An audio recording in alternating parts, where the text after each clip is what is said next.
Hello, class. In this video, we're going to talk about audit documentation. So if it's not documented, it's not done. That's the typical feeling in auditing, that you have to have good documentation so that someone that comes in that has never been part of this audit can read exactly what it is that you have done, see why you came to the conclusions you came up with, and follow your train of thought. So audit documentation is the way that we provide that record of how we came up to our conclusion. It has to support our opinion. So without good audit documentation, we wouldn't have very good audit quality and we wouldn't have good public confidence in our profession. So it's very important that we have good documentation of the work that we do. So audit documentation is what we call our work papers. So a work paper is where we are going to reference all of the things that we have done. And this is an example from your textbook of what that means. So I'm just going to zoom in a smidge and take a look. So down here at the bottom, we have two different things. So first we have our trial balance. So the trial balance is, as you will remember from your accounting classes, just a list of all of our various accounts. But when we think about one account like cash, there's a lot of things that might go into that cash balance. So the other work papers are going to tell us what goes into that cash account. We also have our adjusting journal entries. So as we're going through and doing our audit work, we may find errors that are going to be described as adjusting journal entries. So along the side, we have our reference number that tells us where we can find further details about each one of these accounts in our audit work papers. So A1 is where we're going to find the information that backs up that cash amount.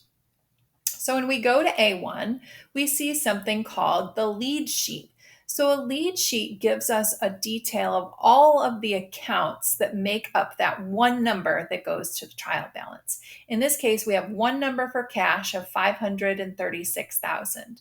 That is summed up in this lead sheet. And for this example, we have two cash accounts, one at First National Bank and one at Second National Bank.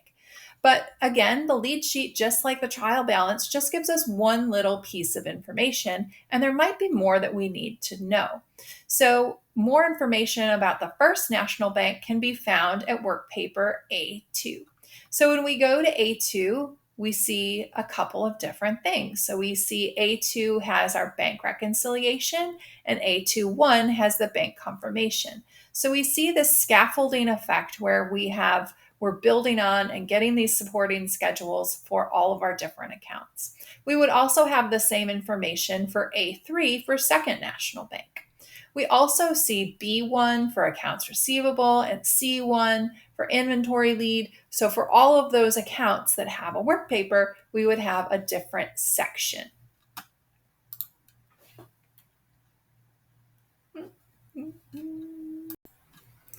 The next thing to think about with documentation is how we record our work.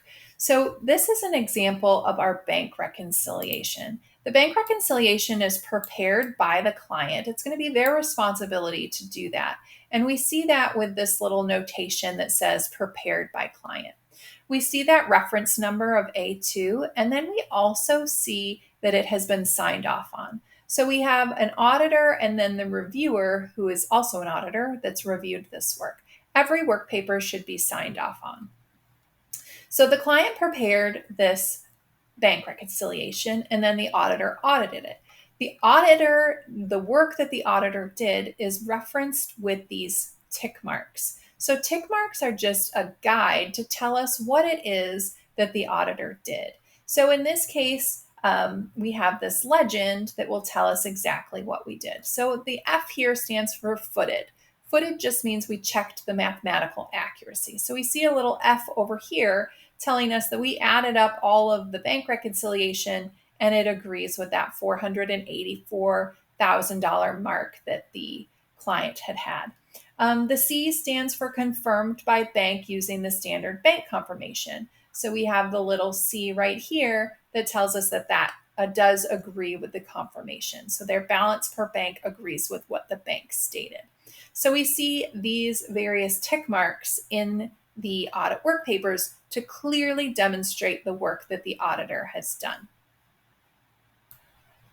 That concludes my audit documentation video. Check in for my next video on materiality.